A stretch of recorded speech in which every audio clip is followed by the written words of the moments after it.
मनुष्य जीवन क्या है?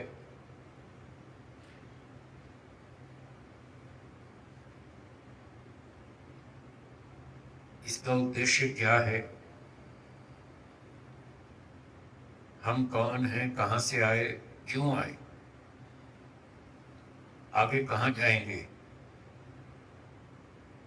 ये संसार क्या है, किसने बनाया, क्यों बनाया, बनाने वाला कौन है?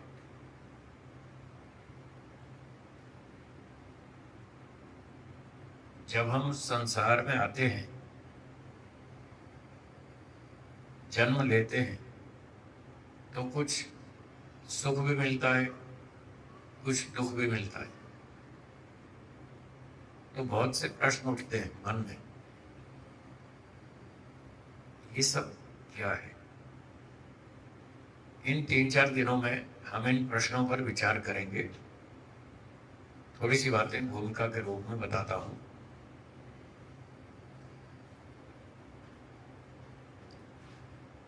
संसार में कुल मिलाकर 6 पदार्थ अनादि हैं। कितने?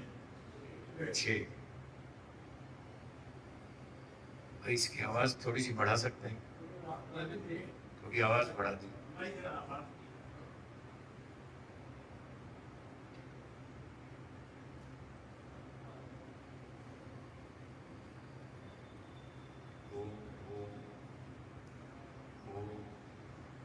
ओम। हाँ, ओम। थोड़ी थोड़ी कम करें और इको बंद कर दें। इको मत चलाएं। ओम। इको इको बंद कर दें। ओम ओम। ठीक है, अब चलेगा, अब ठीक।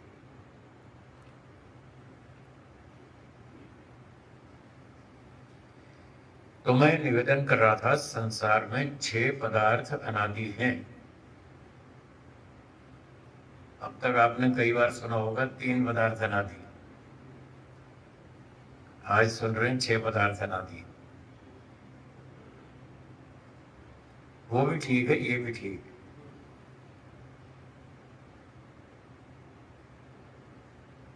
जब हम संक्षेप से कहते हैं तो 3 पदार्थ कह देते हैं, 3 पदार्थ अनादि। और जब विस्तार से कहते हैं तो 6 पदार्थ अनादि। उनके नाम बोलिए: ईश्वर, आत्मा, प्रकृति। ये 3 तो आप सुनते हैं, बार बार जानते हैं। 3 पदार्थ की अनादि हैं।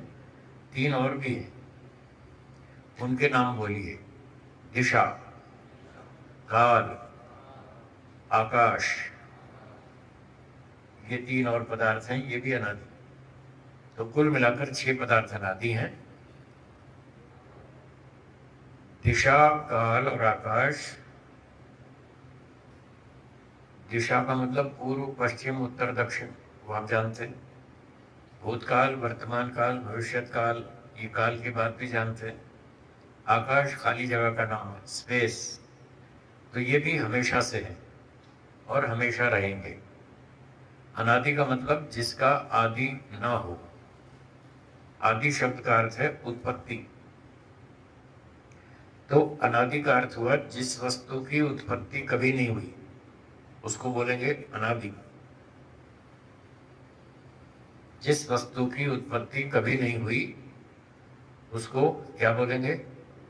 अनादि। तो ये 6 चीजों की उत्पत्ति कभी नहीं हुई, ये सदा से हैं, सदा रहेंगी। इन 6 में से एक वस्तु हम हैं, आप और हम। अब इतना तो आप समझ गए होंगे, इन 6 में से हम कौन है? हाँ जी, आत्मा। दिशा, काल, आकाश ये जड़ पदार्थ हैं। प्रकृति, जो ये संसार दिख रहा है, ये प्रकृति का रूपांतर है, ये भी जड़ है। ईश्वर सर्वव्यापक है, चेतन है, सर्वज्ञ है, सर्वशक्तिमान है। और बाकी बचे हम आत्मा हैं। हम बहुत छोटे हैं। छोटे छोटे कीड़े मकोड़ों में भी आत्मा होती, इतने बैक्टीरिया, छोटे छोटे बैक्टीरिया, उसमें भी आत्मा होती। इतनी छोटी आत्मा। आप और हम सब वही आत्मा है, जो बैक्टीरिया में, जो कीड़े में, मकोड़े में, सांप में, बिच्छू में, वृक्ष में है, मनुष्य में है, सब प्राणियों में आत्मा है, वही आत्मा हम है। तो हमें सुख चाहिए। आत्मा की ये स्वाभाविक इच्छा है कि उसे सुख चाहिए। क्या आपको सुख चाहिए? हाँ या ना? हाँ। कितने परसेंट सुख चाहिए? 50, 60, 80 या 100? 100। ठीक बात। 100 से नीचे कोई कम बात नहीं करता। 100% सुख चाहिए, सही बात। पर क्या यहाँ संसार में 100% सुख मिलता है? हाँ जी, नहीं मिलता। सुख के साथ साथ एक और चीज आती है, वो है दुख। दुख भी मिलता है यहाँ संसार में। दुख भोगना नहीं चाहते हम, दुख से छूटना चाहते हैं। कितने परसेंट? 100। आपको लगता है कोई आदमी 100% दुख से छूट गया हो संसार में जीते जी? नहीं, संभव नहीं। तो हम दो चीज चाहते हैं, 100% सुख मिले, 100% दुख छूटे। ये दो चीज चाहते हैं, और संसार में दो में से एक भी नहीं है, संभव ही नहीं। इसलिए हमारे मन में ये सवाल उठते हैं, ये क्या संसार है, ये क्यों बना दिया, किसी ने बना दिया खाम खा। लोग मजाक से कहते हैं वो बनाने वाला खुद तो ऊपर बैठ गया मजे में और हमको यहाँ चक्कर में डाल दिया कि तुम पिटते रहो, चक्की में पिसते रहो। ऐसे लोग कहते रहते हैं मजाक से। शायद वो ऐसा ही मानते होंगे। कुछ लोग मजाक से कहते हैं, कुछ लोग सच में भी ऐसा मानते होंगे। तो हमें इन प्रश्नों को सुलझाना है।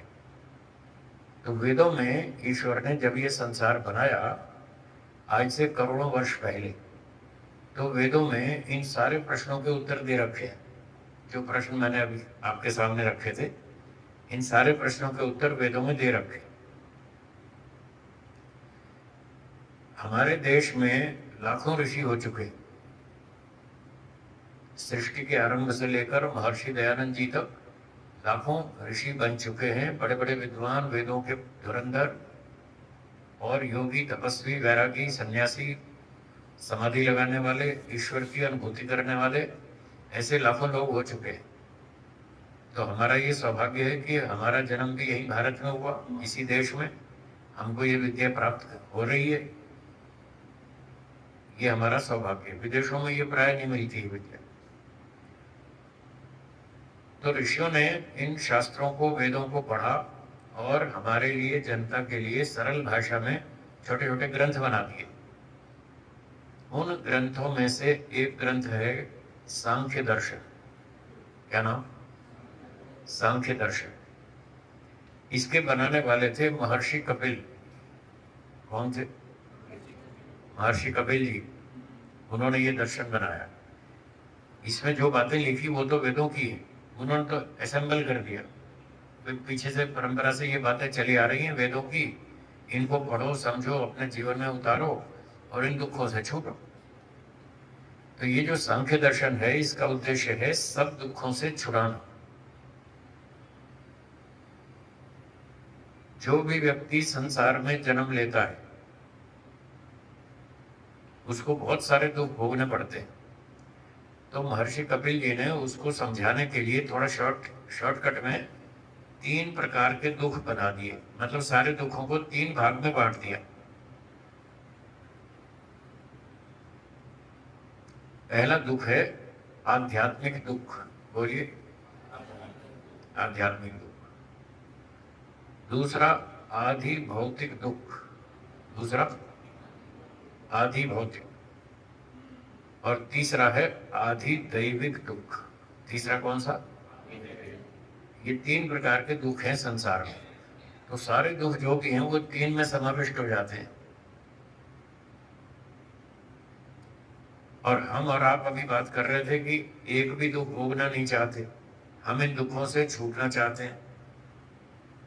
तो सबसे पहला सूत्र पहले अध्याय का, उसमें महर्षि कपिल जी ने बताया कि इन 3 प्रकार के दुखों से पूरी तरह छूटना, 100% छूटना, ये मनुष्य का अंतिम लक्ष्य है। कुछ छोटे लक्ष्य होते हैं, कुछ बड़े लक्ष्य होते हैं। पढ़ाई करना हमारा लक्ष्य है। बच्चों को स्कूल भेजते हैं, आप भी और हम भी सब गए थे स्कूल पढ़ने। तो हम स्कूल पढ़ने जाते हैं, विद्या प्राप्त करना हमारा लक्ष्य है, पर ये अंतिम लक्ष्य नहीं है। ये एक छोटा लक्ष्य है। विद्या प्राप्त करके फिर क्या करेंगे? पैसे कमाएंगे, घर चलाएंगे, खाना पीना करेंगे, जीवन की रक्षा करेंगे। और ये सब क्यों करना चाहते हैं? इस सब को करके फिर हम सारे दुखों से छूटना चाहते हैं। तो जो आगे आगे आगे बढ़ता जाएगा, अंतिम लक्ष्य ये होगा कि हम सारे दुखों से छूट जाएं। ये हमारा अंतिम लक्ष्य है, इससे आगे कोई लक्ष्य नहीं। तो एक ये लक्ष्य है कि सारे दुखों से छूट जाए, और दूसरा ये है कि साथ साथ सुख भी प्राप्त करें। केवल दुख से छूटना हमारा लक्ष्य नहीं है, सुख प्राप्त करना भी लक्ष्य है। भूख लग रही है, भोजन नहीं मिल रहा, कष्ट हो रहा है, तो इस भूख के दुख से बचने के लिए कुछ उपाय करेंगे, भोजन खाएंगे। भोजन खाएंगे तो उससे भूख का दुख दूर हो जाएगा। पर लोगों का लक्ष्य केवल इतना नहीं है कि भूख का कष्ट मिट जाए, इसके साथ साथ वो भोजन का सुख भी लेना चाहते हैं। हाँ या ना? दाल रोटी सब्जी खीर पूरी मिठाई मटर पनीर, उसका सुख भी तो लेना चाहते हैं, केवल दुख से निवृत्ति नहीं चाहते। दुख निवृत्ति तो होनी ही चाहिए, साथ में सुख भी मिलना चाहिए। तो आत्मा के ये दोनों प्रयोजन है। इन दोनों को मिलाकर अगर एक शब्द में बोलें तो वो ऋषियों का, वेदों का शब्द है मोक्ष। क्या शब्द है? तो संक्षेप में कहना हो तो एक शब्द में कह दीजिए, मोक्ष हमारा अंतिम लक्ष्य है। बाकी छोटे छोटे लक्ष्य हैं, वो भी जरूरी है, वो भी करने चाहिए। ठंड लगती है, गर्म कपड़े ओढ़ो, गर्मी लगती है, पंखा कूलर एसी चलाओ, भूख लगती है, खाना खाओ, प्यास लगती है, पानी पियो, नींद आती है, सो जाओ, पैसे कमाने को काम धंधा करो। ये छोटे छोटे लक्ष्य, ये भी जरूरी है। और इतने से हमारा वो काम पूरा नहीं होता जो हम वास्तव में चाहते हैं। हम जो चाहते हैं 100% दुख छूटे, और कितने दिन के लिए छूटे? हाँ जी, हमेशा के लिए। वो 2-4 दिन के लिए नहीं छूटना चाहते, 2-4 घंटे के लिए नहीं छूटना चाहते, हमेशा के लिए छूटना चाहते। ये रोज रोज की मुसीबत, फिर स्कूल जाओ, फिर पढ़ाई करो, फिर परीक्षाएं दो, फिर डिग्रियां लो, फिर नौकरी करो, व्यापार करो, पैसे कमाओ, मकान बनाओ, बहुत झंझट है। ये सारा झंझट खत्म होना चाहिए हमेशा के लिए। तो हम ऐसा चाहते हैं।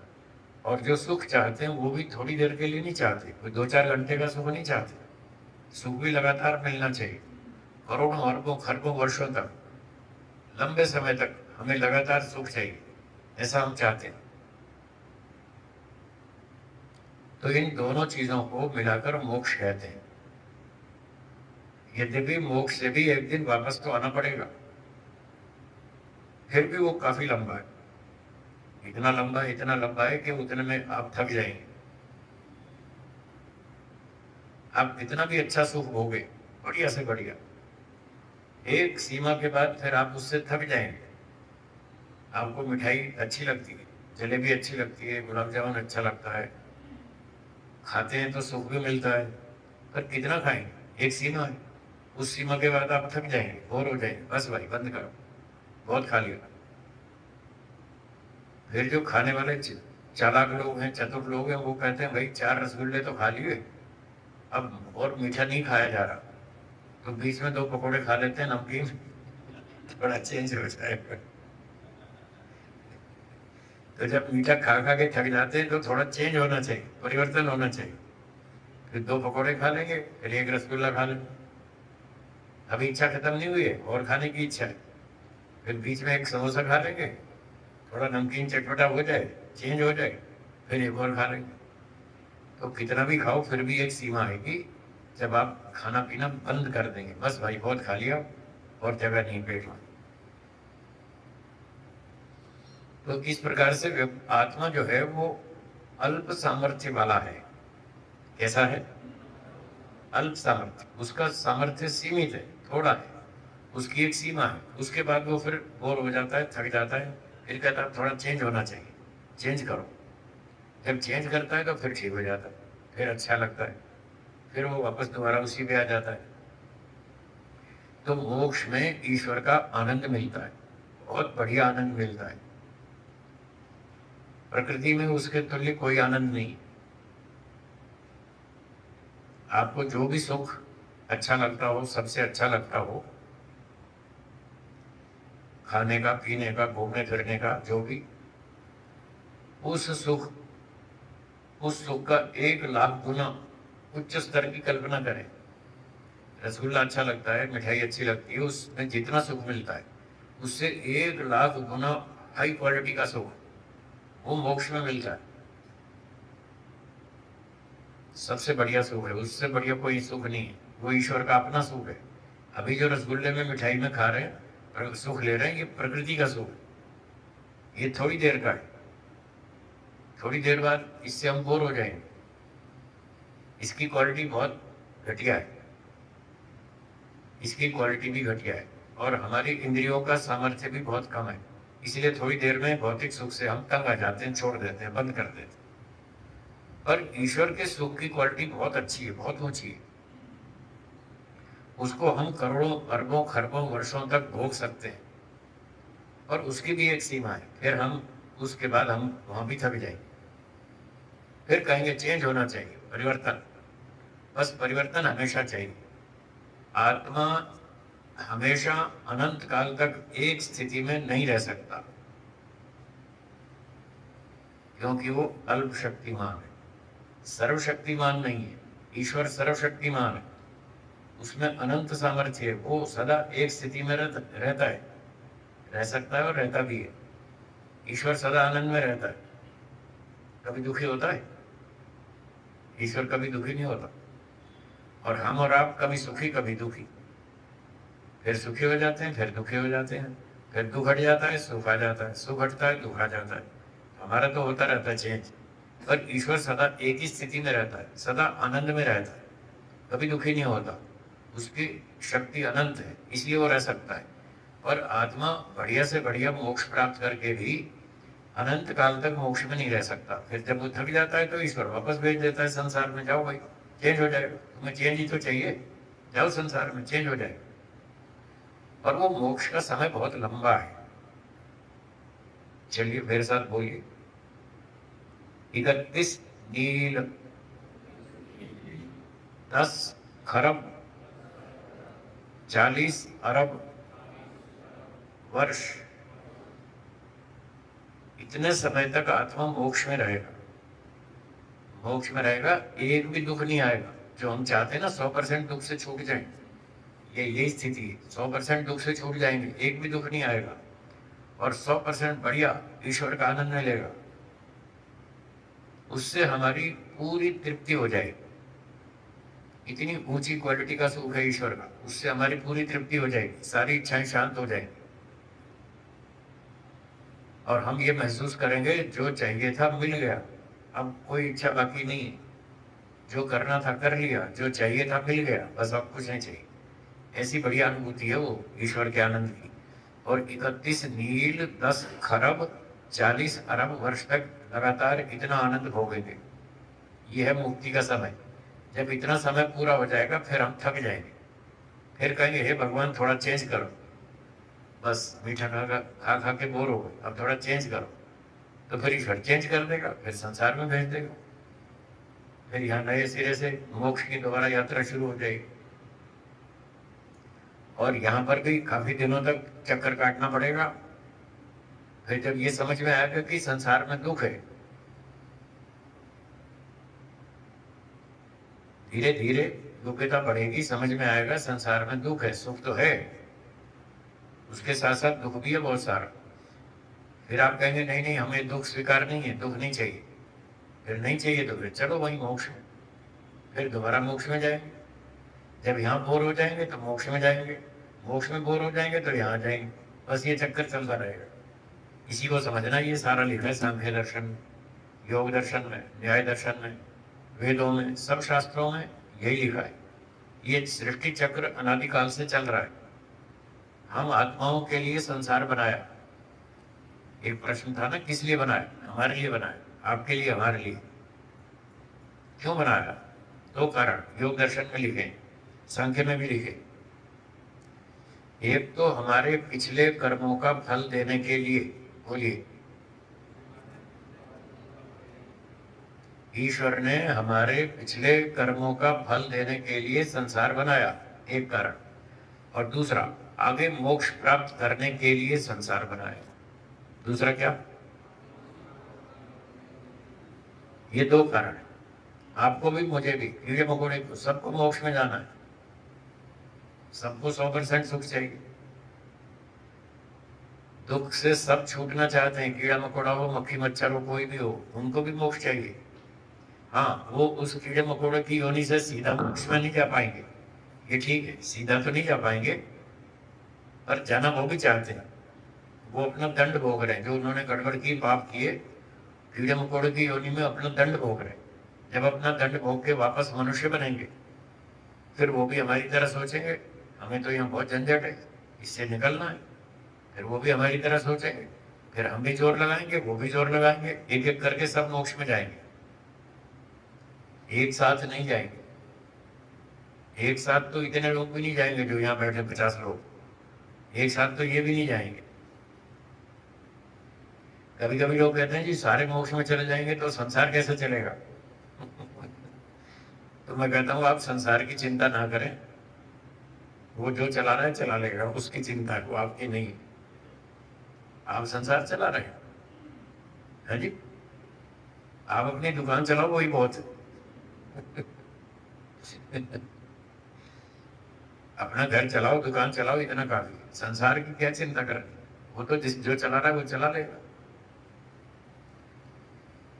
अभी मैंने बताया दो कारणों से ईश्वर ने संसार बनाया। पहला कारण, हम लोग पिछले कर्मों का फल भोग लें, इसलिए बनाया। और दूसरा क्या बताया था? मोक्ष प्राप्त कर ले। अब आप कह रहे हैं अगर सारे मोक्ष में चले जाएंगे तो संसार कैसे चलेगा? फिर चलेगा ही क्यों? चलाने की जरूरत ही क्या है? दो ही तो उद्देश्य थे, वो दोनों पूरे हो गए तो संसार बंद कर देंगे, क्यों चलाएंगे? भाई मोक्ष के लिए ही तो बनाया था संसार, और सारे मोक्ष में चले ही गए तो फिर क्यों चलाना? बंद कर देगा ईश्वर। पर ये पूरी कल्पना है। आपकी बात भी काल्पनिक है और मेरा उत्तर भी काल्पनिक है, दोनों काल्पनिक। ना तो सारे मोक्ष में जाएंगे, ना ये संसार बंद होगा। सांख्य दर्शन में लिखा सूत्र है पहले अध्याय में, इदानीम इव सर्वत्र। जैसे अब संसार चल रहा है ऐसे हमेशा चलता रहेगा। न अत्यंतोच्छेदा, पूरी तरह से कभी भी बंद नहीं होगा। ये कपिल मुनि जी का सूत्र है सांख्य दर्शन में। क्यों? महर्षि दयानंद जी ने भी ये बात लिखी, सबके सब एक साथ मोक्ष में नहीं जाएंगे। क्यों नहीं जाएंगे? सबकी विषय शक्ति एक साथ नहीं छूट सकती, ये महर्षि दयानंद के शब्द। सबकी अविद्या एक साथ दूर नहीं होगी। किसी में अविद्या कम है, किसी में ज्यादा है, किसी में और ज्यादा, किसी में और ज्यादा। तो सबकी अविद्या जो है वो एक साथ नहीं छूटेगी। जब तक अविद्या नहीं छूटेगी तब तक मोक्ष नहीं होगा। अविद्या हटेगी तो ही मोक्ष होगा। ये सांख्य दर्शन में भी लिखा है, योग दर्शन में, न्याय दर्शन में, सब जगह लिखा है।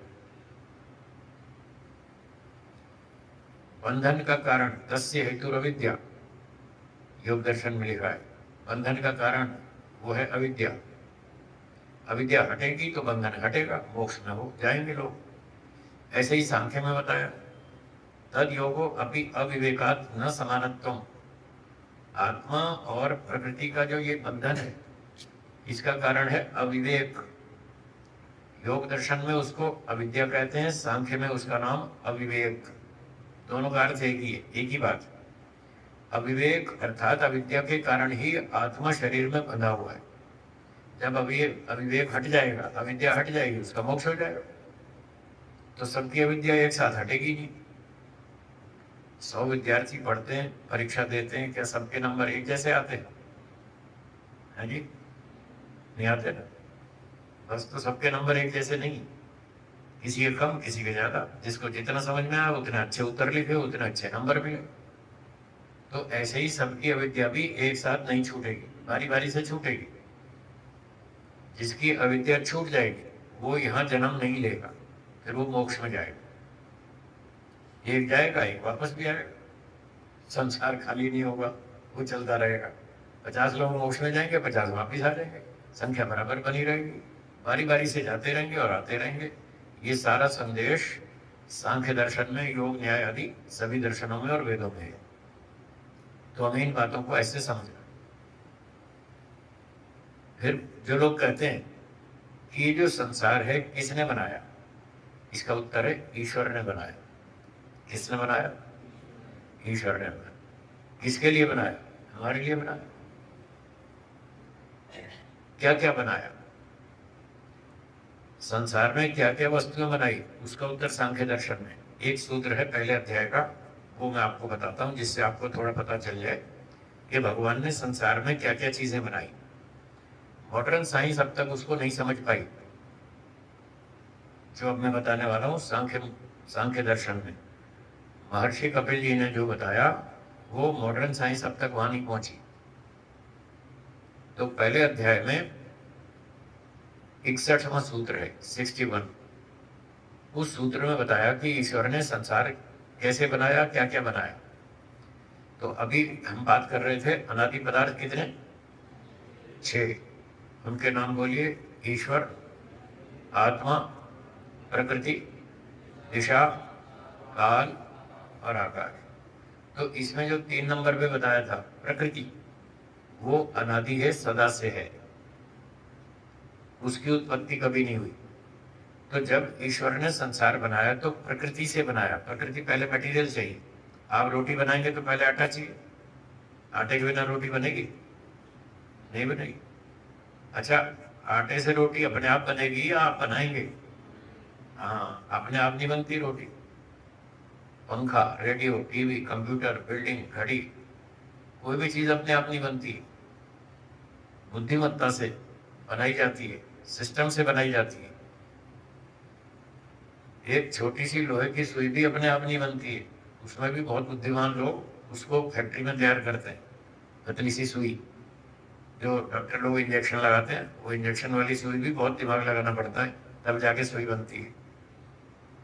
तो ईश्वर ने ये संसार बनाया, अपने आप नहीं बना। ये बात बहुत महत्वपूर्ण है, जो आज के मॉडर्न साइंस वाले नहीं पढ़ा रहे, नहीं सिखा रहे। इसकी वजह से सारी दुनिया नास्तिक होती जा रही है। हमने साइंस वालों से पूछा कि ये संसार कैसे बना? बोले एक नेबुला था, उसमें विस्फोट हो गया और दुनिया बन गई, ऐसे बन गई। आपके घर में डब्बे में दाल रखी है, सब्जी रखी है, हल्दी, नमक, जीरा सब कुछ रखा है, चाकू छुरी और बर्तन भी सारे हैं, क्या अपने आप दाल बन जाएगी? सामान सारा रखा है, क्या अपने आप थोड़ी दाल बनेगी? अपने आप सब्जी नहीं बनेगी, अपने आप रोटी नहीं बनेगी। मटेरियल होने पर भी एक बुद्धिमान व्यक्ति चाहिए जो ठीक तरह से उन चीजों को मिक्स करके और अच्छी बढ़िया दाल सब्जी बनाएगा, रोटी बनाएगा। तो प्रकृति वो तो है मटेरियल संसार का, वो तो था, पर वो प्रकृति से ऐसे अपने आप जगत नहीं बनता। तो ये मॉडर्न साइंस वाले दुनिया को नास्तिक बना रहे हैं। आप भी, आप में से भी कोई साइंस वाले हों तो मेरी बात को ध्यान से सुने, बुरा नहीं माने, जो सच है उसको स्वीकार करें और आगे इस तरह से पढ़ाएं कि भगवान ने संसार को बनाया, ये संसार अपने आप नहीं बना, ऐसे पढ़ाएं। तो दुनिया नास्तिक नहीं बनेगी, आस्तिक बनेगी। और अब तो यही पढ़ा रहे हैं, बस दुनिया बन गई, ऐसे थोड़ी बनती। तो अब जब बन गई तो फिर लोग नास्तिक हो रहे हैं, बनाई तो है नहीं किसी ने, कोई ईश्वर तो है नहीं बनाने वाला। तो ईश्वर ने बनाई। हमारे सब शास्त्रों में ये सिखाया जाता है, ईश्वर ने दुनिया बनाई, संसार बनाया। तो प्रकृति से क्या बनाया? सबसे पहली वस्तु बनाई जिसका नाम है महत तत्व। बोलिए, महत तत्व। महत नाम का एक पदार्थ बनाया। तत्व माने वस्तु, पदार्थ। उस पहली वस्तु का नाम था महत। वो थोड़ा संस्कृत का शब्द है, उसका सीधा हिंदी चालू भाषा में उसको कहते हैं बुद्धि।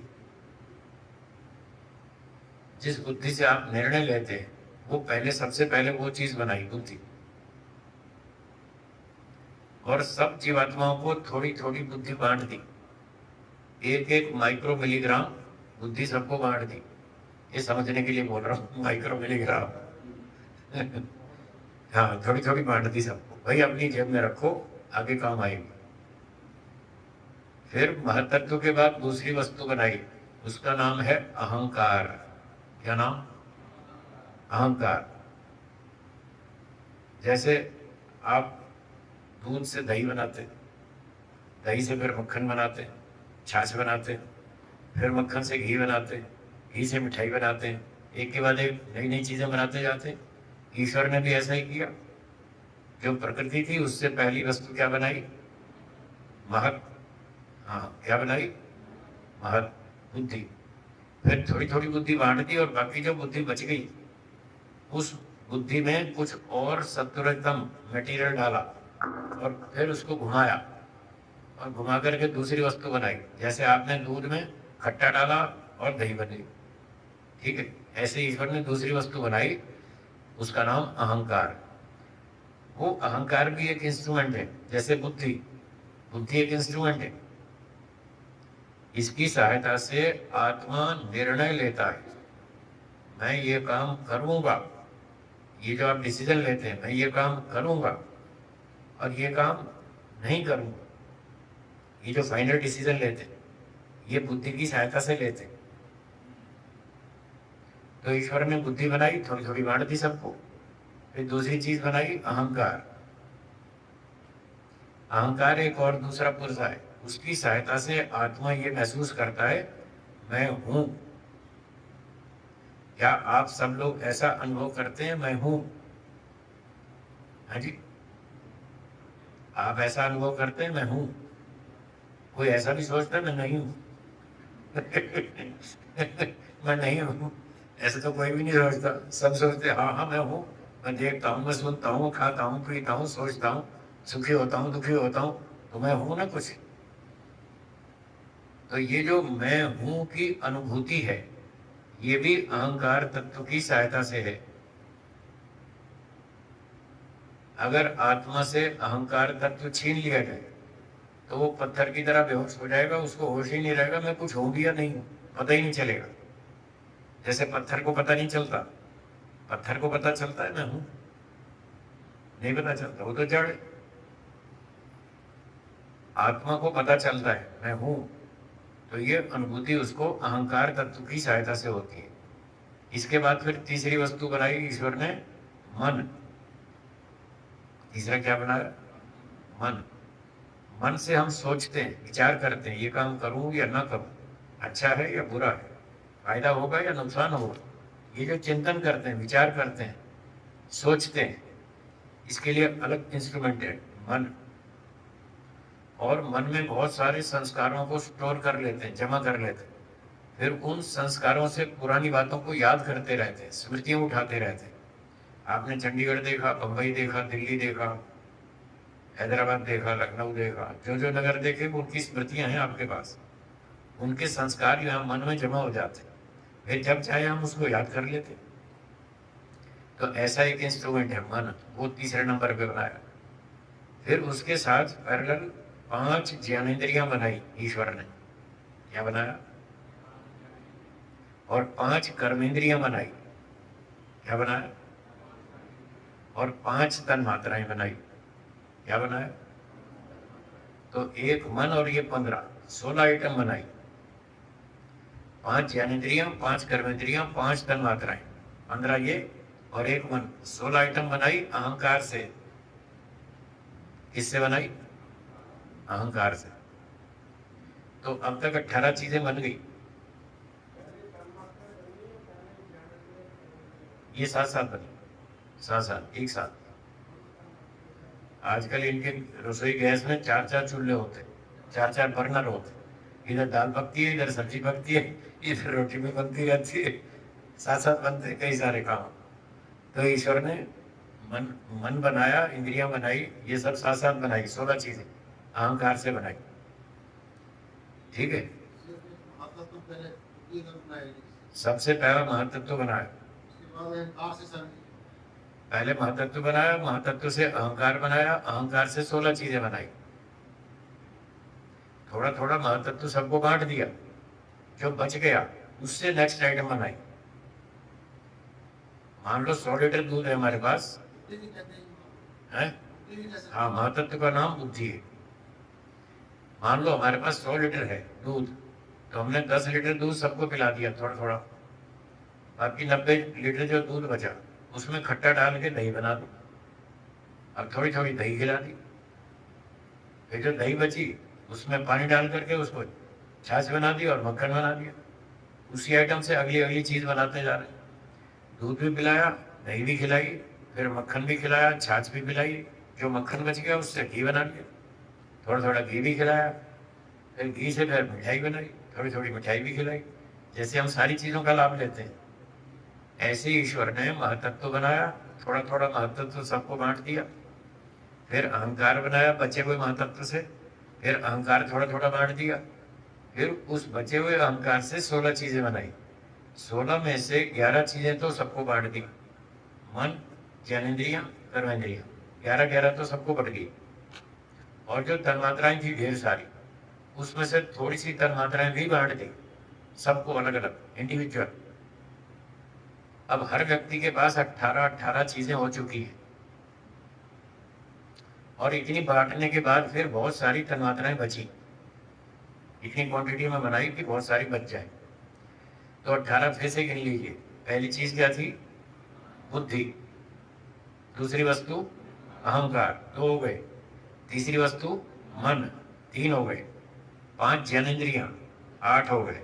5 कर्मेंद्रियां, 13 हो गए। और 5 तन्मात्रा, 18 हो गए। तो सबके पास ये 18-18 चीजें हैं। इन 18 वस्तुओं के बंडल को सूक्ष्म शरीर कहते हैं। क्या कहते हैं? सूक्ष्म शरीर। इसका उल्लेख सांख्य दर्शन में है, और इसमें 18 तत्व हैं। सूत्र है सप्तदश एकम लिंगम, तीसरे अध्याय में सूत्र है सप्तदश एकम लिंगम। इसको लिंग शरीर भी कहते हैं, सूक्ष्म शरीर को लिंग शरीर भी कहते हैं।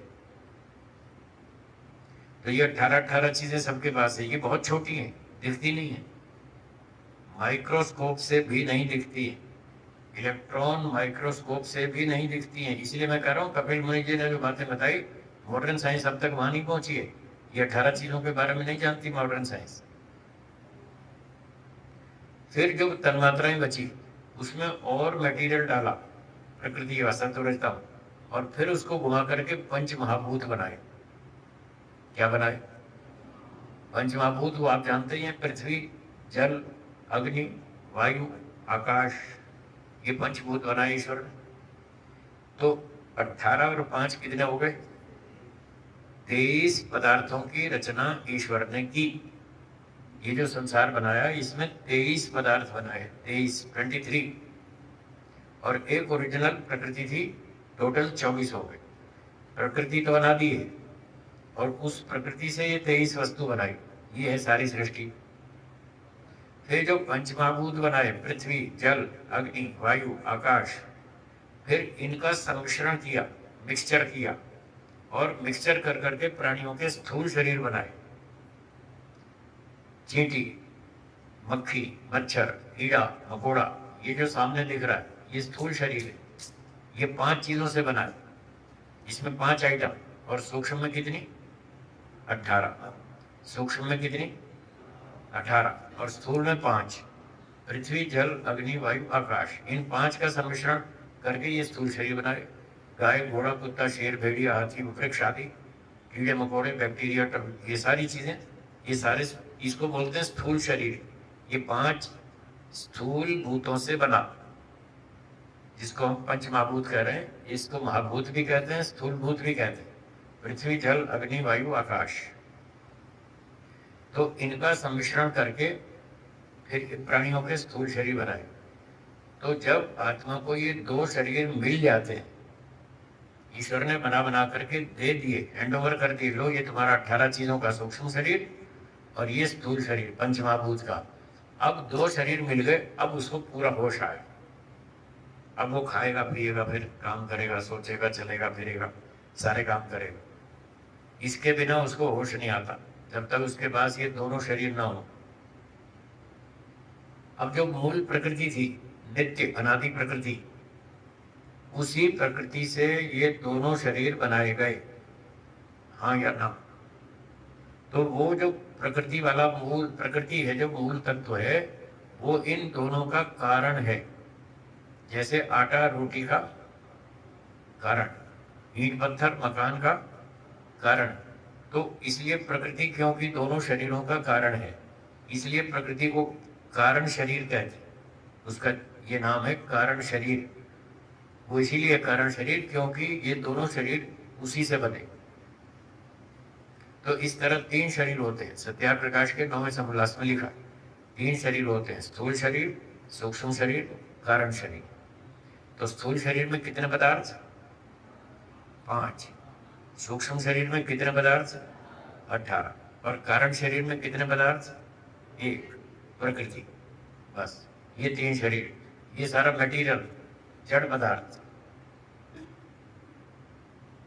अब आत्मा इससे अलग है, वो चेतन है, आप और हम।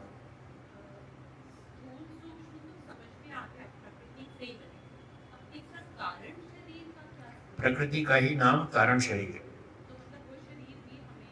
वो इसके अंदर बैठा है। जब आप रोटी बनाते हैं, किससे बनाते हैं? आटे से।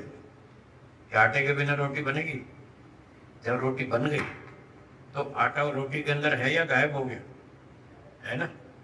तो जैसे आटा रोटी के अंदर बैठा है, उसका रूप बदल गया, आटे का रूप बदल गया, हमने नाम बदल दिया, उसका नाम रोटी रख दिया। है वो आटा ही, आटे का ही दूसरा रूप है, उसी का नाम रोटी है। तो प्रकृति का ही ये दूसरा रूप है, जिसको हम स्थूल शरीर सूक्ष्म शरीर कह रहे हैं। प्रकृति ही तो है, उसी का रूपांतर है।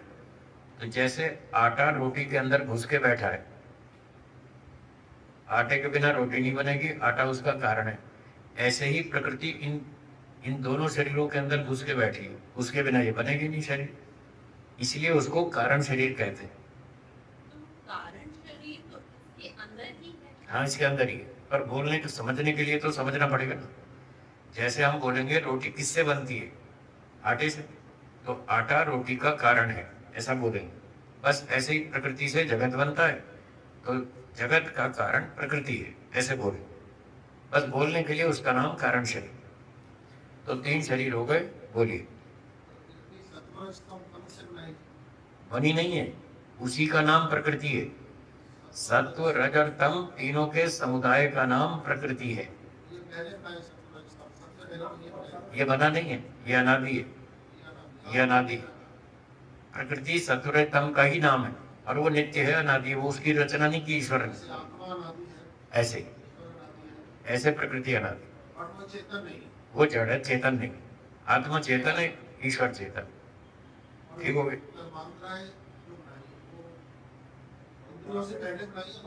किससे? वो साथ साथ बनी, साथ साथ एक साथ बनी। अभी जैसे मैंने बताया था, गैस के चूल्हे पे 4 बर्नर, एक बर्नर पे सब्जी पक रही है, दूसरे पे दाल पक रही है, तीसरे पे पकोड़े बन रहे हैं, चौथे पे रोटी बन रही है। 4 काम एक साथ नहीं हो सकते क्या? महाभूत तन्मात्रा से बने, ये ठीक, वो बाद में बने, वो साथ में बने। 16 चीजें एक साथ बनी, 16 चीजें एक साथ बनी, अहंकार से बनी। 1 मन, 5 ज्ञानेंद्रियां, 5 कर्मेंद्रियां, 5 तन्मात्राएं, 16 चीजें अहंकार से एक साथ बनी। जब तन्मात्राएं बन गई, फिर उसके बाद उनसे फिर ईश्वर ने पंचमहाभूत बनाए। पंचमहाभूत बन गए, उसके बाद स्थूल शरीर बनाया, पंचमहाभूतों का कॉम्बिनेशन कर। ठीक है? तो ये थी सृष्टि उत्पत्ति प्रक्रिया। बुद्धि का रॉ मटेरियल, बुद्धि का प्रकृति, सत्वरतम। प्रकृति जो है सत्वरतम, 3 तरह के पार्टिकल्स हैं। उसमें मान लीजिए समझने के लिए रफली 75% सत्वगुण है, और 15% रजोगुण है, और 10% तमोगुण है। तो तीनों आइटम मिक्स कर करके उसकी एक वस्तु बनाई, उसका नाम बुद्धि। 75% सत्वगुण, सत्व प्रधान है ये, मन, बुद्धि, अहंकार, इंद्रियां, ये सारी चीजें सत्व प्रधान है। सांख्य दर्शन में लिखा है 75% सत्वगुण, 15% रजोगुण, 10% तमोगुण है।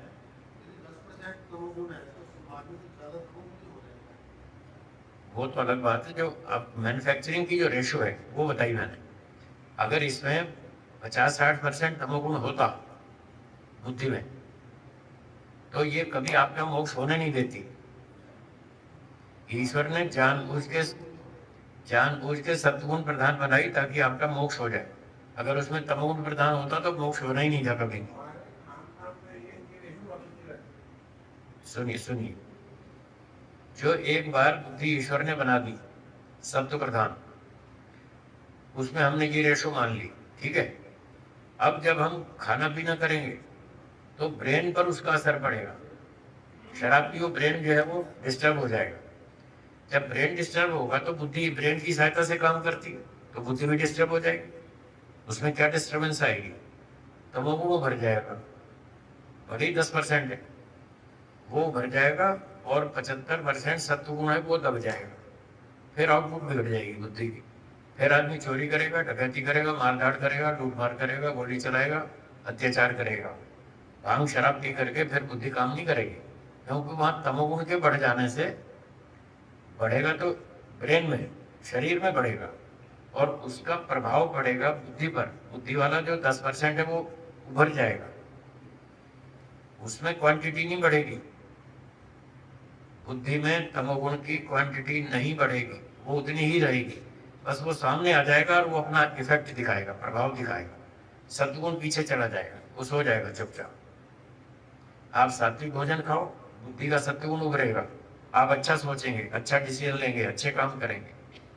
मिर्ची मसाले, अचार, चटनियाँ, खट्टे तीखे खाओ, ये रजोगुण प्रधान भोजन है। ये बुद्धि के रजोगुण को उभार देगा, और फिर व्यक्ति चंचल हो जाएगा, फिर उस तरह के डिसीजन लेगा। और भांग, तंबाकू, शराब पी लिया तो ये तमोगुण प्रधान भोजन है। ये बुद्धि के तमोगुण को उभार देगा, सिर्फ उभार देगा। क्वांटिटी उसकी चेंज नहीं होगी। वो एक बार बन गई सो बन गई, सृष्टि के अंत तक वही रहेगी, उसमें चेंज नहीं आएगा। स्थूल शरीर में चेंज आएगा, इसमें होगा जो भी होगा। मूल सूक्ष्म शरीर में चेंज नहीं आता, वो करोड़ों साल तक वैसे ही रहता है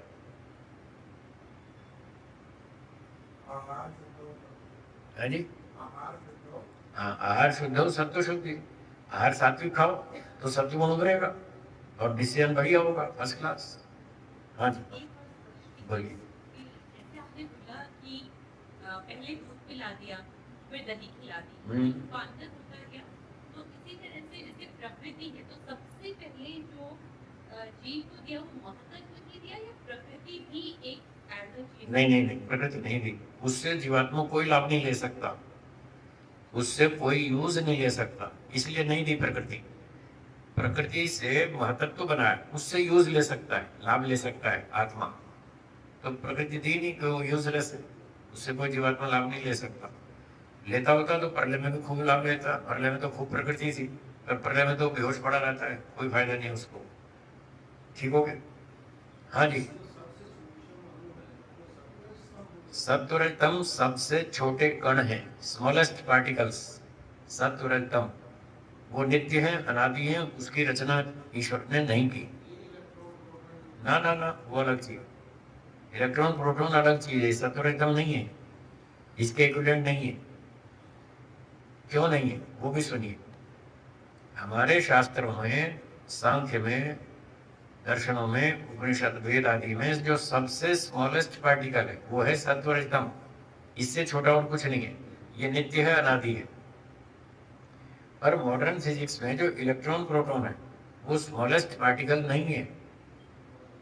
आज से 40 साल पहले उसको स्मॉलेस्ट पार्टिकल बोलते थे, पर इनके हर 10 साल में चेंज होते रहते सिद्धांत। पहले एटम को ये सबसे छोटा बोलते थे, स्मॉलेस्ट बोलते थे एटम। फिर रिसर्च की इन्होंने, तो कहने लगे नहीं नहीं नहीं, एटम सबसे छोटा नहीं है, इसमें 3 पार्टिकल्स हैं, इलेक्ट्रॉन, प्रोटॉन और न्यूट्रॉन। 3 पार्टिकल्स हैं, तो एटम से ही छोटा हो गया।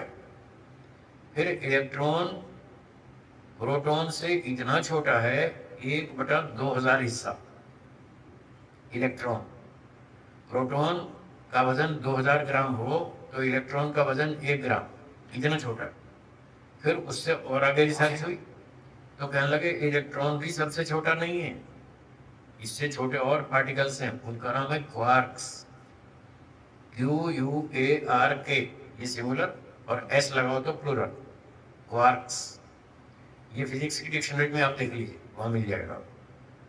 तो इलेक्ट्रॉन से भी छोटे पार्टिकल्स मिले, क्वार्क्स। फिर कहने लगे ये क्वार्क जो है ये मूल द्रव्य है जगत का, सबसे छोटा पार्टिकल क्वार्क्स है।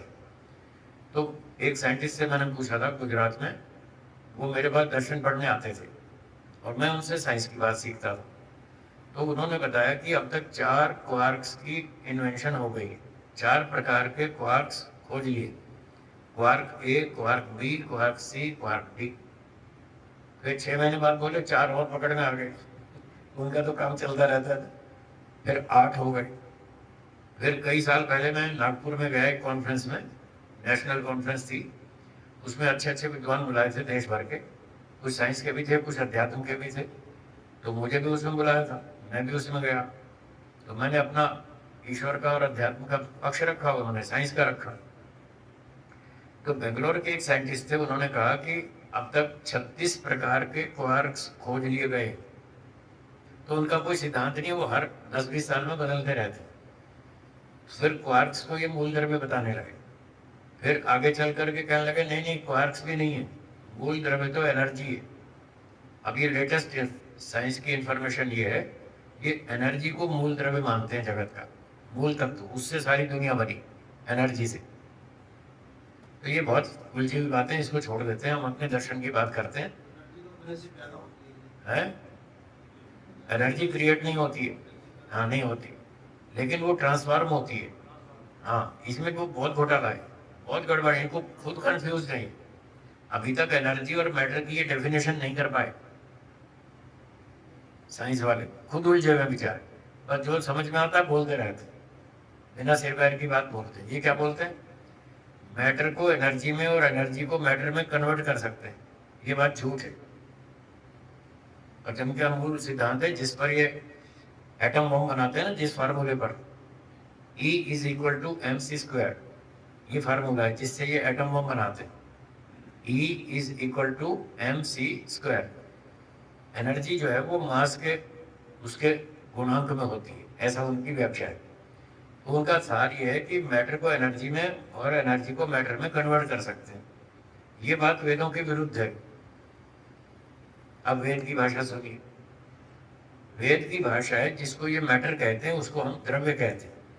क्या बोलते हैं, द्रव्य। और जिसको ये एनर्जी कहते हैं उसको हम गुण कहते हैं, द्रव्य और गुण। तो हमारा वैशेषिक दर्शन ये कहता है द्रव्य को गुण में नहीं बदल सकते और गुण को द्रव्य में नहीं बदल सकते। स्थूल द्रव्य को सूक्ष्म द्रव्य में बदल सकते हैं। हाँ जी, क्या बोला, दोहराई। और सूक्ष्म द्रव्य को स्थूल द्रव्य में बदल सकते हैं। द्रव्य से द्रव्य की उत्पत्ति होगी, गुण की नहीं।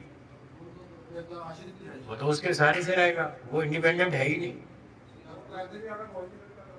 अलग भी नहीं हो सकता, स्वाधीन नहीं है, वो तो बेचारा पराधीन है, द्रव्य के आश्रित है। तो द्रव्य को गुण में कैसे बदल देंगे, गुण को द्रव्य में कैसे बदल देंगे, वो स्वाधीन है ही नहीं। इसलिए इनकी बातें उलझी हुई हैं, इनको छोड़ देते हैं। अपना समय छोटा है, थोड़ा सा ये शांति को समझने का प्रयास करेंगे। है द्रव्य, प्रॉपर्टी मतलब गुण, प्रॉपर्टी गुण, और सब्सटेंस मतलब द्रव्य। तो अपने दर्शन की भाषा में ईश्वर ने सूक्ष्म द्रव्य से स्थूल जगत बनाया, ये सही है। सूक्ष्म द्रव्य से स्थूल द्रव्य की उत्पत्ति की, प्रकृति सबसे सूक्ष्म है, तो हमारे यहाँ तो अंतिम सूक्ष्म प्रकृति है। और ये बात हम करोड़ों साल से कह रहे हैं, सारे ऋषि इस बात को करोड़ों वर्षों से कह रहे हैं, आज भी यही कह रहे हैं, और जब तक दुनिया चलेगी तब तक यही कहेंगे। उनका सिद्धांत नहीं बदलता है, ऋषियों का सिद्धांत बिल्कुल नहीं बदलता है। क्यों नहीं बदलता, इसलिए कि वो अपने दिमाग से नहीं कहते, ईश्वर के दिमाग से बोलते। क्या ईश्वर झूठ बोलता है? नहीं, वो साकार है। हाँ, अगर वो निराकार हो तो निराकार वस्तु से साकार वस्तु कैसे बनेगी? जब बहुत छोटा, हाँ छोटा, ये ठीक है, छोटा आकार है तो सही। निराकार से साकार की उत्पत्ति नहीं हो सकती, जगत तो साकार है, तो इसका उपादान भी साकार होना चाहिए, भले ही छोटा हो, हमको आंख से ना दिखे कोई बात नहीं, पर उसमें आकार तो है।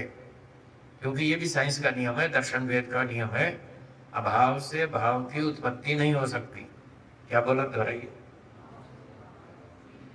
अगर प्रकृति में आकार गुण का अभाव होता, प्रकृति में आकार नहीं होता, तो जगत में आकार कहां से आया? अभाव से भाव होता नहीं, भाव से भाव होता है। ये सब दर्शन में, सांख्य में, योग में, वैशेषिक में, सब जगह लिखा है। तो प्रकृति साकार है, उसका आकार बहुत सूक्ष्म है।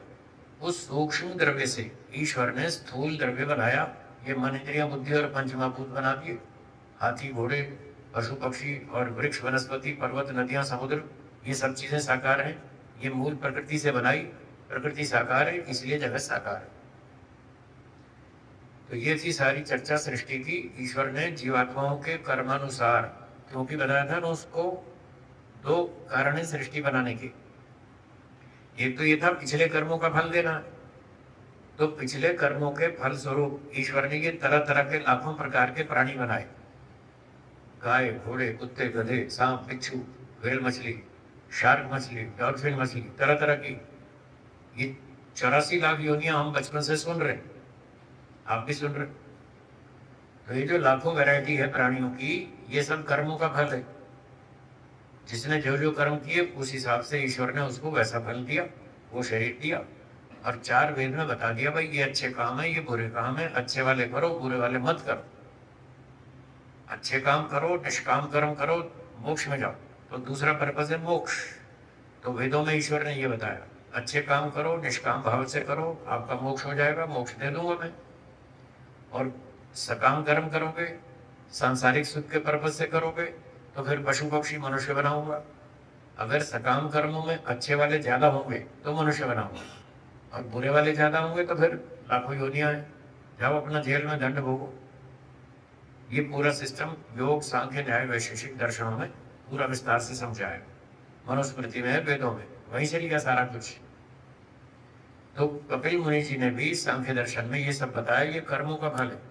कर्मों के फल स्वरूप स्थूल शरीर में परिवर्तन होता है, सूक्ष्म में नहीं। सूक्ष्म शरीर 18 चीजें एक बार बन गई सो बन गई, वो करोड़ों जन्मों तक वही का वही चलेगा। मन वही रहेगा, बुद्धि वही रहेगी, वो चेंज नहीं होगी। हाँ, संस्कार बदलेंगे, हार्डवेयर सेम रहेगा, ऊपर संस्कार बदलते रहेंगे। ये ठीक है, जैसे कर्म करेंगे वैसे संस्कार बनेगा, और वैसा कर्म करेंगे वैसा फल मिलेगा। फल मिलेगा स्थूल शरीर में, वो सूक्ष्म में नहीं मिलेगा, फल स्थूल शरीर में मिलेगा।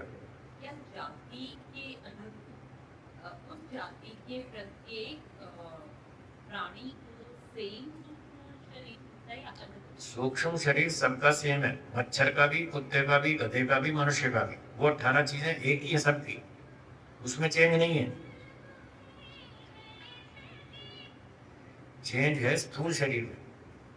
ये स्थूल शरीर, कुत्ता गधा ये स्थूल शरीर है, ये बदल दिया, जैसे कर्म वैसा फल।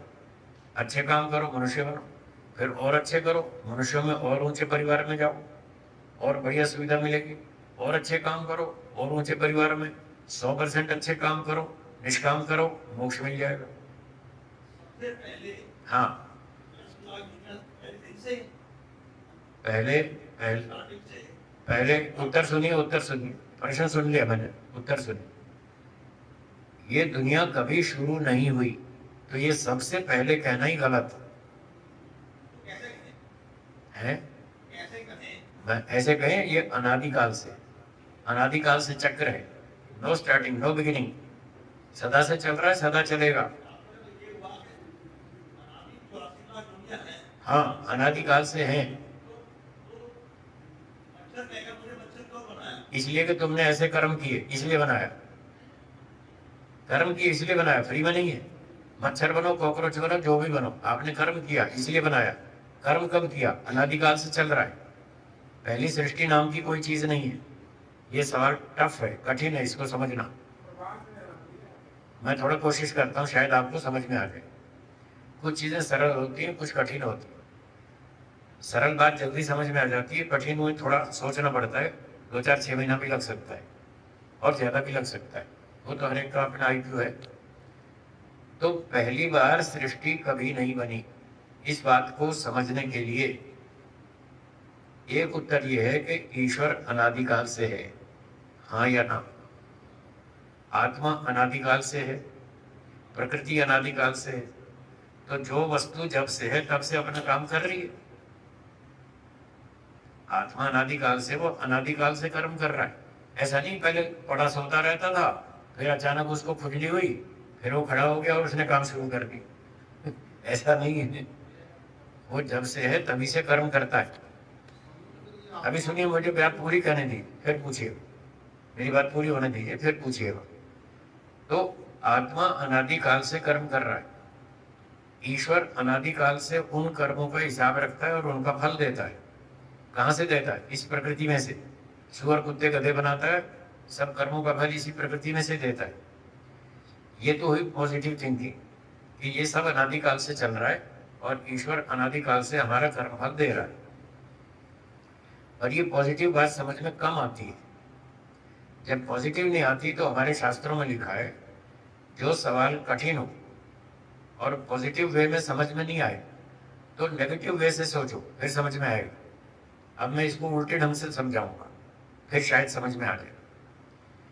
आप कह रहे हैं कि ये बात दिमाग में नहीं बैठती कि अनादिकाल से चल रहा है, चलो मान लेते हैं। तो दूसरा पक्ष विचार करेंगे। दूसरा पक्ष है कि किसी दिन पहली बार शुरू हुआ था। आप यही कह रहे हैं ना, कभी ना कभी तो पहली बार शुरू हुआ होगा। चलो मान लेते हैं, थोड़ी देर के लिए मान लेते हैं कि पहली बार, सबसे पहली बार ईश्वर ने सृष्टि बनाई और पहली बार सुअर कुत्ते गधे सांप घोड़े गधे हाथी बंदर मनुष्य बनाए। पहली बार, जब पहली बार बनाएगा तो कर्म के आधार पे बनाएगा या बिना कर्म के बनाने पड़ेंगे? बिना कर्म के किसी को सुअर बनाओ, बिना अपराध के किसी को कुत्ता बनाओ, सांप बनाओ, बिच्छू बनाओ, भेड़िया बनाओ, शेर बनाओ, वृक्ष बनाओ, बिना अपराध के बनाओ, ये न्याय है या अन्याय? तो आप ईश्वर को अन्यायकारी मानेंगे? तो मैं क्यों मानूं? जब आप नहीं मानते तो मैं क्यों मानूं? मैं भी नहीं मानूंगा। पहली सृष्टि मानेंगे तो ईश्वर को अन्यायकारी मानना पड़ेगा। अब आप कह रहे हैं मैं तो नहीं मानता अन्यायकारी, तो फिर मैं भी नहीं मानता पहली सृष्टि। आप मानो तो मैं भी मानूं। आप ये मानो ईश्वर अन्यायकारी है तो मैं मानूंगा हाँ पहली सृष्टि है। जब आप कहते हैं ईश्वर न्यायकारी है तो फिर पहली का तो सवाल खत्म हो गया। वो जब भी बनाएगा पिछले कर्मों के आधार पर बनाएगा, तो पिछले कर्म कहाँ से आए? वो अनादि चक्कर चल रहा है, अनादिकाल से हम कर्म करते आ रहे हैं, ईश्वर फल दे रहा है। अब इस पर सोचिएगा। ठीक है, हाँ आप बोलिए। ठीक है, ठीक है।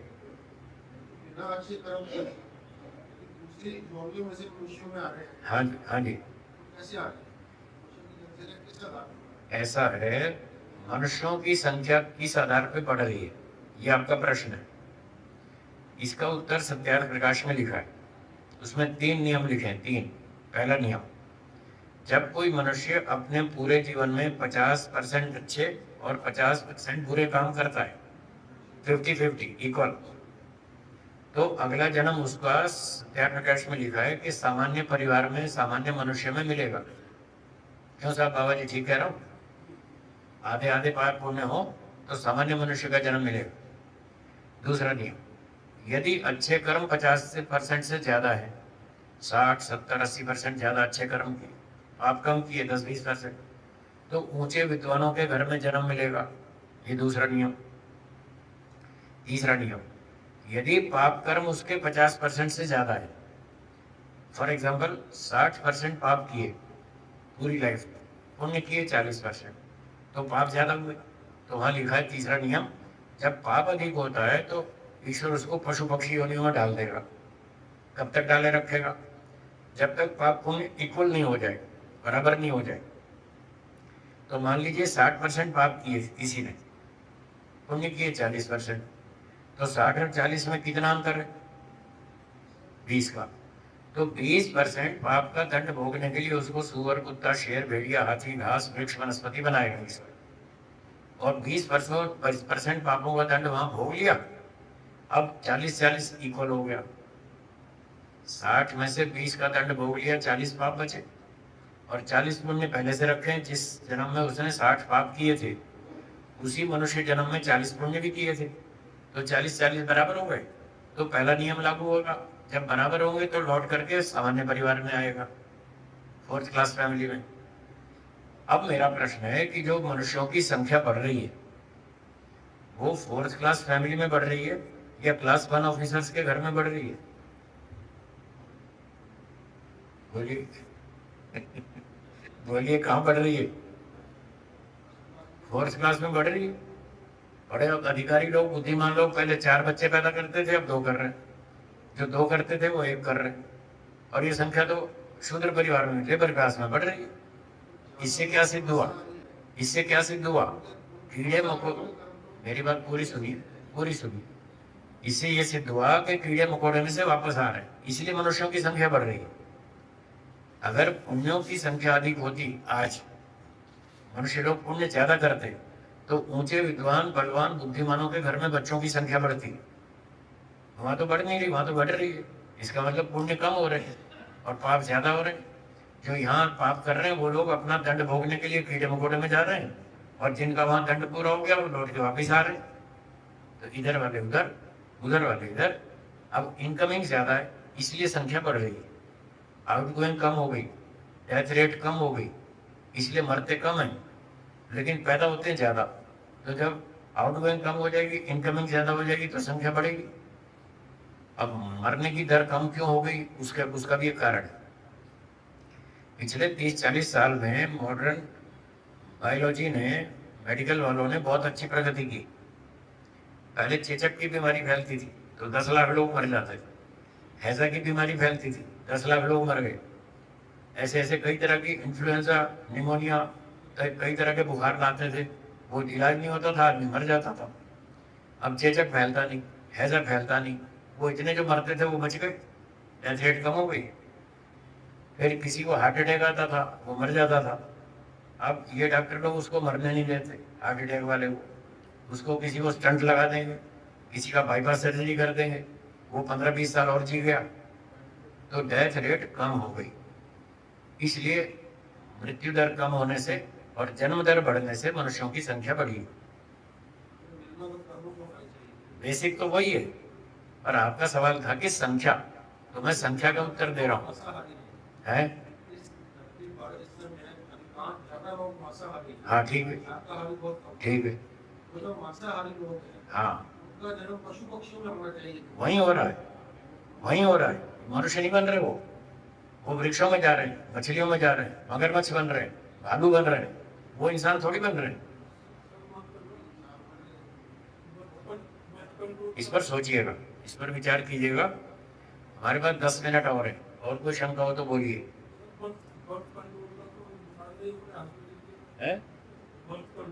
हाँ हाँ, ये भी हो गया ना, बर्थ कंट्रोल जो कर लिया।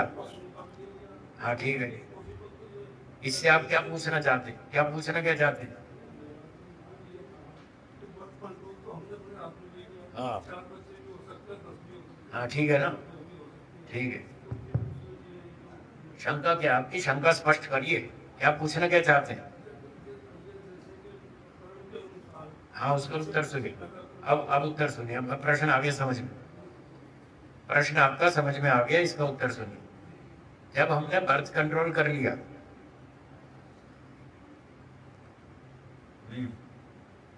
उत्तर सुनिए मेरी तरफ।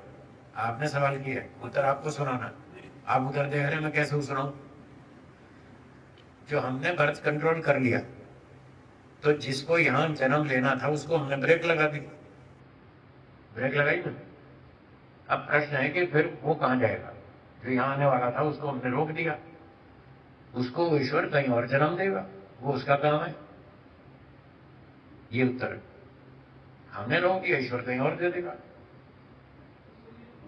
नमस्ते स्वामी जी। दूसरे ग्रह पे दे देगा। हाँ जी, नमस्ते स्वामी जी। हाँ नमस्ते जी, बोलिए। स्वामी जी, साम्य अवस्था में जी। प्रकृति जो है मूल रूप से मूल प्रकृति की बात कर रहा हूँ। हाँ जी, हाँ जी। तब काल काल तत्व की अवस्था क्या होती है? काल तो नित्य है, अनादि है। काल वो तो ठीक है, उस समय भी होता है। प्रकृति भी उसमें मूल तत्व में भी है, लेकिन उसकी काल की जो अवस्था है वो कैसी रहती होगी? अवस्था का मतलब मैं नहीं समझा। काल जो है उसमें गतिमान रहती है ना। सुनिए, काल में गति है कि नहीं? नहीं। बिना गति के काल को काल सुनिए, बात को समझिए। शब्दों में बहुत कम्युनिकेशन गैप होता है। बात को समझने का प्रयास करेंगे तो समझ में आएगा। शब्दों में उलझेंगे तो कुछ नहीं आएगा, उल्टा और भ्रांति फैलेगी। काल नित्य पदार्थ है, वो उत्पन्न नहीं होता, अनादिकाल से है और अनंत काल तक रहेगा। काल का व्यवहार नित्य पदार्थों में नहीं होता, ये वैशेषिक दर्शन में सूत्र है। काल का व्यवहार अनित्य पदार्थों में होता है, नित्य पदार्थों में नहीं होता। फॉर एग्जाम्पल, किसी ने पूछा ये पेन कितना पुराना है, मैंने कहा 2 साल पुराना है। तो ये 2 साल ये काल का व्यवहार है। ये कब से गिनना शुरू किया? जिस दिन ये फैक्ट्रीज वन से बाहर आया था, जिस दिन इसकी उत्पत्ति हुई, तब से लेकर आज तक इसका 2 साल उम्र हो गई। ठीक है, ऐसे हर प्राणी की जो उत्पत्ति हुई, शरीर की उत्पत्ति हुई, तो जितनी उम्र हो गई उतना उसका काल का व्यवहार हो गया। अब जो प्रलय अवस्था में प्रकृति है, क्या प्रकृति की उत्पत्ति होती है? नहीं होती। तो प्रकृति नित्य है, तो नित्य में काल का व्यवहार नहीं होता। ईश्वर की उम्र आप बता सकते हैं? मेरा प्रश्न है, उसका उत्तर दीजिए। क्या आप ईश्वर की आयु बता सकते हैं? नहीं, ईश्वर तो नहीं बता सकते। ईश्वर की आयु हम नहीं बता सकते। नहीं बता सकते ना, इसीलिए मैं कह रहा हूँ ईश्वर नित्य पदार्थ है, उसमें काल का व्यवहार नहीं होगा। लेकिन ईश्वर ने काल तंत्र के अंदर ही विज्ञान स्वरूप इस सृष्टि उत्पत्ति का ज्ञान जो है उसमें समाहित किया हुआ है। उसी के आधार पर तो इस सृष्टि की रचना हुई है। किसमें समाहित कर रखा है? काल तत्व में। नहीं, किसको किसमें समाहित कर रखा है? प्रकृति में। काल क्या है? काल तो सत्य और रजगुण है। नहीं, सत्य रजतम का नाम काल नहीं है, यही तो भूल हो रही है। काल तत्व में सत्य रजगुण तो है ही ना। नहीं है, नहीं है, नहीं है। काल में कोई परमाणु नहीं है, दिशा में कोई परमाणु नहीं है। काल तत्व है कि नहीं है? है। फिर तत्व है तो फिर? हाँ सुनिए, तत्व तो परमात्मा भी है। क्या परमात्मा में परमाणु है? ठीक है, मैं ये कह रहा हूँ काल तो प्रकृति तत्व नहीं है या है? प्रकृति नहीं है, उससे अलग है। तो प्रकृति नहीं है, तो जब ईश्वर ने काल तत्व में उस सृष्टि विज्ञान का पूरा समाहित किया, उसके आधार पर सुनिए, बैठिए बैठिए, आपको थोड़ी सी भ्रांति है, उसको ठीक कर लें। सुनिए, ध्यान से सुनिए। परमाणु केवल एक पदार्थ में, 6 में से केवल एक में, प्रकृति में सत्वरतम जो मटेरियल है, एटम्स, वो केवल एक वस्तु में, 5 पदार्थों में कोई परमाणु नहीं है। न काल में, न दिशा में, न आकाश में, न आत्मा में, न परमात्मा में। 5 में किसी में भी एक परमाणु नहीं है। केवल एक प्रकृति है जिसमें परमाणु है। तो काल में कोई परमाणु नहीं है, वैशेषिक दर्शन में लिखा है, प्रमाण से बोल रहा हूं। हाँ जी, बोलिए, आगे आ जाइए। दिशा, काल, आकाश, आत्मा और परमात्मा, 5 तत्वों में कोई परमाणु नहीं है, एक भी। केवल प्रकृति में परमाणु है। जैसे स्वामी जी इस स्थूल शरीर के बारे में आपने बताया। हाँ जी। 5 कर्मेंद्रियां। हाँ जी। 5 ज्ञानेंद्रियां। हाँ जी।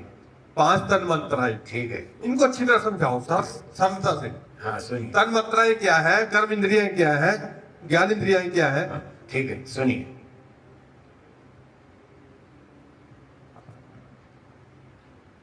आप जो आंख से देख रहे हैं, आंख से देख रहे हैं, आंख से जो देख रहे हैं, इससे रूप का ज्ञान हो रहा है। आंख जिस विषय को पकड़ती है उसका नाम है रूप गुण। तो रूप का ज्ञान होता है, इसलिए इसको ज्ञानेंद्रिय कहते हैं। 5 में से एक ज्ञानेंद्रिय आंख, जो रूप का ज्ञान कराती है आत्मा को।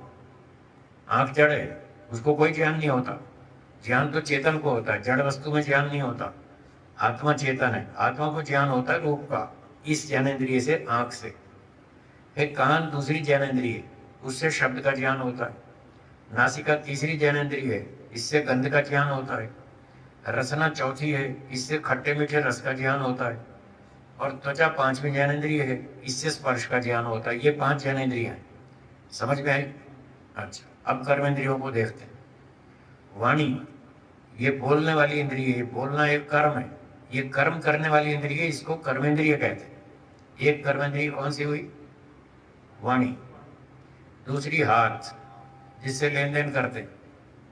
तीसरी पांव, जिससे हम चलते। 3 हो गई। और 2 गुप्त इंद्रियां, एक मूत्र विसर्जन और एक मल विसर्जन। मल मूत्र का विसर्जन करने की 2 जो गुप्त इंद्रियां हैं, उसको भी कर्मेंद्रिय कहते हैं। तो ये 5 कर्मेंद्रियां हैं। मूत्र इंद्रिय, पेशाब करने वाली, और मल इंद्रिय, जिससे हम शौच करते, ये 2 इंद्रियां। 3 और 2, ये 5 कर्मेंद्रियां हो गई। ठीक है। अब हैं 5 तन्मात्राएं। वो तन्मात्राएं बहुत छोटे छोटे पार्टिकल्स हैं, उसका सीधा कोई फंक्शन अभी मुझे दिखाई नहीं दिया शास्त्र में, इसलिए मैं सीधा कोई ऋषि वचन नहीं बता पा रहा हूँ, क्योंकि लिखा नहीं, कहीं मिला नहीं मुझे। एक अपने आर्य समाज के विद्वान थे, दर्शन के आचार्य उदयवीर शास्त्री, उन्होंने बहुत लिखा है। तो उनकी पुस्तक में मैंने पढ़ा था कि ये जो 5 तन्मात्राएं हैं, सूक्ष्म शरीर का जो हिस्सा है, ये आत्मा को जब अगले जन्म में ले जाएगा, तो अगले जन्म में जब उसका स्थूल शरीर बनेगा, तो तन्मात्राओं के बेसिस पर, आज की भाषा में बोलें तो जब ट्रक बनता है, तो पहले ट्रक की चेसिस बनाते, फिर चेसिस के ऊपर बॉडी खड़ी करते। तो ये जो तन्मात्राएं हैं, ये चेसिस का काम करती है, उसके ऊपर फिर स्थूल शरीर बनता है। तो वो 5 तन्मात्राएं हैं, ये टोटल 15 हो गई। और मन वो है जिससे हम विचार करते। और बोलिए, हो गया समाधान? प्रेम से सुनिए, शांति से सुनिए, विचार कीजिए, धीरे धीरे समझ में आए। आप ये ना माने कि मैंने जो मान रखा बस वो अंतिम है, ऐसा नहीं है। हमारे ज्ञान में बहुत सारी कमियां होती है, भ्रांतियां हो सकती हैं, वो सुने, विचार करें, धीरे धीरे दूर हो जाएंगे। हाँ, और कोई शंका है? आखिरी शंका।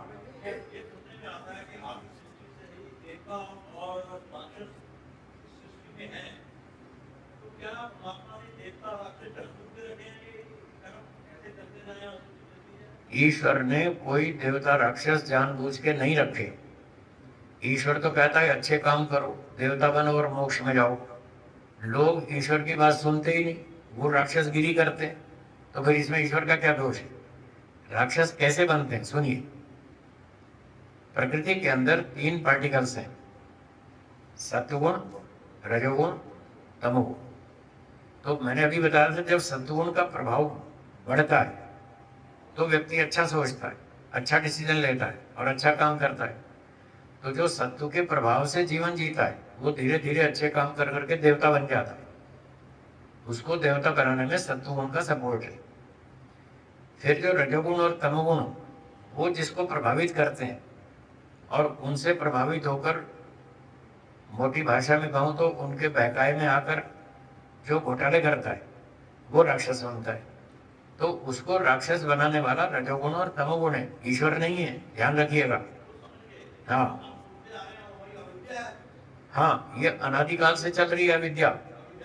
हाँ, अविद्या के कारण ही व्यक्ति राक्षस बनता है, और विद्या के कारण देवता बनता है। तो देवता बनना और राक्षस बनना तो अनादिकाल से चल रहा है, क्योंकि प्रकृति अनादिकाल से और आत्मा भी अनादिकाल से, वो इससे प्रभावित होता रहता है और वैसा बनता रहता है।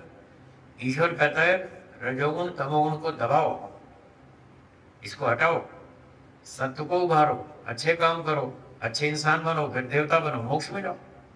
तो ईश्वर तो हमारी हेल्प करता है, वो तो मदद करता है, वो दोषी नहीं है। दोषी तो ये है रजोगुण और तमोगुण।